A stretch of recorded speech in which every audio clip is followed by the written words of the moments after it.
Ladies and gentlemen, my name is Dietrich, and today I am going to try to help you answer the age-old question. Should you buy a Honda Pilot or an Acura MDX? Both of these three-row SUVs are made by Honda, with the Acura MDX being the more stylish, luxurious, and expensive of the two, and the Honda Pilot being the slightly larger, more utilitarian, and more affordable of the two. But which is actually the better buy?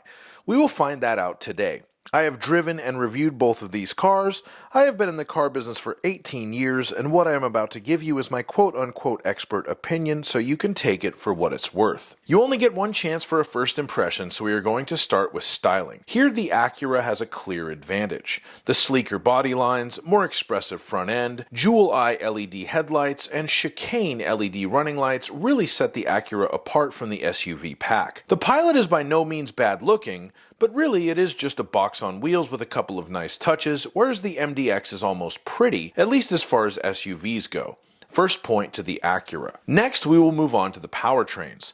Since both of these cars are made by Honda, there are some major similarities here. Both of these cars have a 3.5-liter J-Series Honda V6 and 10-speed automatic transmission as standard. Front-wheel drive is standard on both models, but a very sophisticated all-wheel drive system with torque vectoring rear differentials are available on either one. However, the Acura MDX offers something the Pilot does not, a significant power upgrade with a 3.0 turbo V6 engine on the MDX Type S. This power plant puts out 355 horsepower and 354 torque, and although it does come at a significant cost, it also brings air suspension and Brembo brakes to the party and gets the MDX the point for powertrain from me. Next, we will move on to SUV-ness. Here, the Pilot's boxy body pays serious dividends. Interestingly enough, the MDX has the same or more total cubic feet of cargo space than the Pilot, but in practice, the Pilot sure seems like it has more usable cargo room. What is not debatable is the third row seat room. I can sit my 6'5" frame into the third row seat in the Pilot, and there are not enough shoehorns in Southern California to get me into the third row seat of an MDX. Since these SUVs are both bought by families, and the third row is a big selling point since the third row is standard on both cars,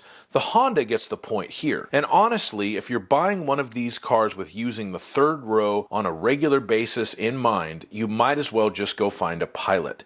For me personally, the third row isn't so important, so I will move along. When it comes to interior features, I will specifically compare the cars I reviewed most recently, a 2025 MDX technology package and a 2025 Pilot Touring, both with front-wheel drive. The cars were similarly equipped. Both have leather seats, panoramic moonroof, heated front seats, built-in navigation, wireless Apple CarPlay and Android Auto, dual power seats, and premium audio systems. But the devil is in the details.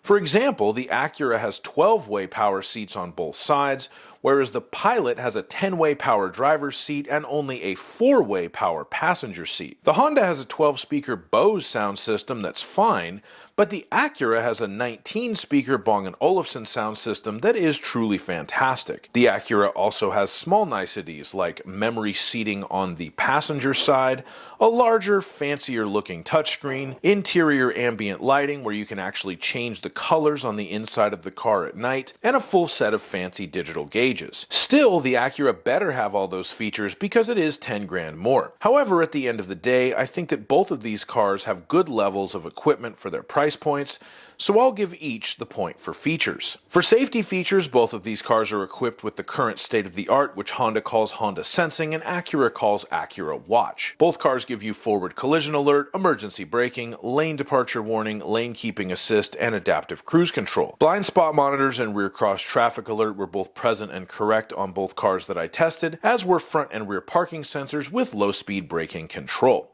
Again, 1 point for each here. Finally, we will touch on value. The $10,000 price gap might make the Pilot the obvious choice, and as I said earlier, if you're buying one of these cars for the third row seat, the Pilot certainly is the obvious choice. However, I actually think the MDX is the better value between the two. The higher feature content and luxury touches, combined with the upscale good looks, make the MDX the one that I would choose, which is why it gets the point for value. So after all that, the final tally is 3 points for the Pilot and 5 points for the MDX, making the Acura MDX my winner. I can see this being a slightly controversial pick for some of you in YouTube land, since the Pilot is both more affordable and more practical than an MDX. If you choose a Pilot for either of those reasons, I cannot fault you for that. But the third row seat is not a concern for me, and if I was going to spend my money on one of these cars, I would much rather have the more handsome and more heavily equipped Acura, so it is the winner in my comparison because it's the one that I would have in my driveway. Please leave me a comment and let me know if you agree with my assessment or not. Please like my video, subscribe to my YouTube channel, and please have a great day. Bye-bye.